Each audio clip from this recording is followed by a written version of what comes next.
Bismillahirrahmanirrahim. Bismillahirrahmanirrahim. Assalamualaikum warahmatullahi wabarakatuh. Alhamdulillahi rabbil alamin. Wassalatu wassalamu ala asyrafil hamdiyal mursalin wa ala alihi wa sahbihi ajma'in. Saudaraku yang beriman kepada Allah Subhanahu wa ta'ala, kembali berjumpa dalam channel kita Orang Surau. InsyaAllah kita akan mencoba mereaksi sebuah video yang kita dapatkan tentang apa yang telah disampaikan oleh Gus Muwafiq, yang katanya di dalam sumber tersebut, di dalam video tersebut, bahwasanya cikal bakal penyebaran agama Islam di Indonesia itu dimulai dari Surabaya, dan hal itu dipelopori oleh Sunan Ampel. Saudaraku yang beriman kepada Allah Subhanahu wa ta'ala, benarkah demikian? Untuk lebih lengkapnya silakan simak berikut ini. Karena biang keroknya Islam itu awalnya dari Surabaya. Yang menyebabkan Islam ini berkembang ke seluruh Indonesia itu awalnya dari orang Surabaya. Namanya siapa? Raden Rahmat Sunan Ampel. Jadi kalau berbicara Islam Indonesia, bagaimana membawa Islam yang lahir dari Arab sampai ke sini, jangan sekali-sekali meninggalkan Sunan Ampel, karena beliau adalah kunci. Beliau punya murid namanya Datuk Ribandang, menyebarkan Islam ke kawasan timur, bertempat di Gunung Bawakaraeng, Sulawesi, yang menjadi sebab berkembangnya Islam di Indonesia Timur. Beliau punya anak murid namanya Sunan Bonang. Sunan Bonang punya murid namanya Hatib Dahyan. Hatib Dahyan bergerak ke Kalimantan, menjadi sebab berkembangnya Islam di Kalimantan dan menjadi cikal bakal kerajaan Islam se-Kalimantan. Sunan Ampel punya murid namanya siapa? Namanya Aryo Dilah. Aryo Dilah atau Raden Husein bergerak ke Semenanjung Sumatera. Di dalam video ini, Gus Muwafiq mengatakan bahwasanya cikal bakal penyebaran agama Islam ke Indonesia itu berasal dari Surabaya, dan itu dipelopori oleh Sunan Ampel.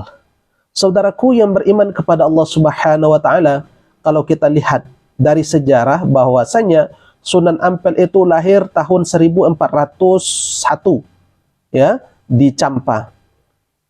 Kemudian kalau kita lihat lagi, ada sebuah kerajaan di Sumatera sana, di ujung Sumatera sana, yakni Kerajaan Samudra Pasai, itu berdiri tahun 1267. 1267. Artinya Islam sudah berkembang di sana, yang dipelopori oleh Marasilu yang bergelarkan Sultan Malik Saleh, yang berada di Aceh Utara, berdekatan dengan Loksmawe. Saudaraku yang beriman kepada Allah Subhanahu wa ta'ala, artinya Islam itu sudah berada di Nusantara ini, sudah berada di Indonesia ini sebelum lahirnya Sunan Ampel. Itu berjarak sekitaran 134 tahun berdirinya Kerajaan Samudra Pasai, barulah setelah itu lahir yang namanya Sunan Ampel. Artinya bahwasanya Islam itu sudah bergerak, sudah berkembang di seluruh Indonesia ini. Kemudian lahirlah Sunan Ampel setelah 134 tahun setelahnya. Ini menandakan bahwasanya Islam itu sudah mulai berkembang. Sudah mulai berkembang sebelum lahirnya Sunan Ampel. Dan kita memang tidak menutup mata bahwasanya Sunan Ampel termasuk salah satu yang mempelopori berkembangnya ajaran Islam di negeri ini, terutama di negeri Jawa. Saudaraku yang beriman kepada Allah Subhanahu wa ta'ala, itu yang mesti kita sampaikan satu. Kemudian yang kedua, di dalam video itu juga Gus Muwafiq mengatakan bahwasanya Sunan Ampel memiliki murid yang bernama Datuk Ribandang. Hal ini mesti kita sampaikan bahwasanya Datuk Ribandang bukanlah murid dari Sunan Ampel, melainkan murid adalah dari Sunan Giri, anak dari Sunan Ampel. Jadi Sunan Ampel memiliki anak yang bernamanya Sunan Giri. Nah, Sunan Giri ini memiliki murid namanya Datuk Ribandang. Datuk Ribandang berasal dari Koto Tangah, Sumatera Barat, dari ranah Minangkabau, dari kampung kami. Nah, kemudian diikuti dengan dua saudaranya, dua orang lain temannya, yakni Datuk Ritiro, kemudian sama dengan Datuk Sulaiman kalau tidak salah. Saudaraku yang beriman kepada Allah Subhanahu wa taala, mereka ini diutus oleh Sunan Giri ke Pulau Sulawesi sana, tempatnya di Goa, kemudian Talo kalau nggak salah juga, sekitaran tahun 1605 sampai 1611. Mereka mengembangkan ajaran Islam di sana atas perintah, atas suruhan dari gurunya, yakni Sunan Giri, bukan dari Sunan Ampel. Kalau Sunan Ampel itu termasuk sudah menjadi eyang guru, ataupun eyang guru lah tepatnya, seperti itu.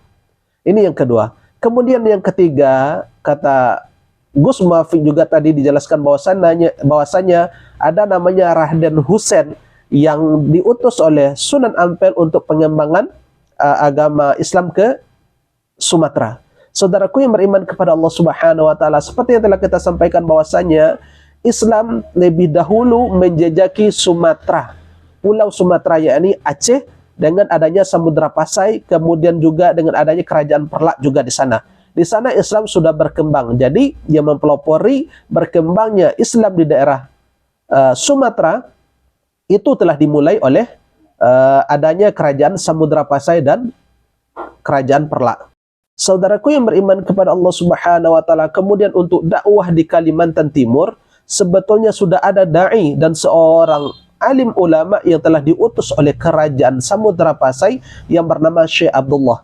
Syekh Abdullah ini mencoba mendekati seorang raja yang berada di Kaltim ini bernama Samuji Panji Mandepa, yang kita kenal setelah dia beragama Islam dikenal dengan Sultan Muhammad Sultan Amanillah, ya, bernama Sultan Aminullah.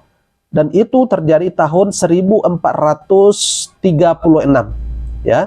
Jadi untuk pengembangan dakwah yang berada untuk Kaltim sebetulnya sudah ada berbagai macam dai yang telah diutus oleh Kerajaan Samudra Pasai.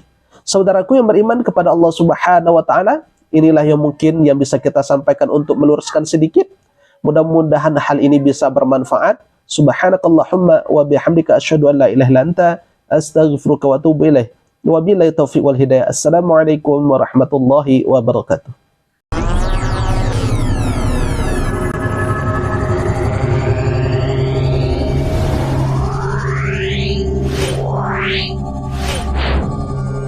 Yeah.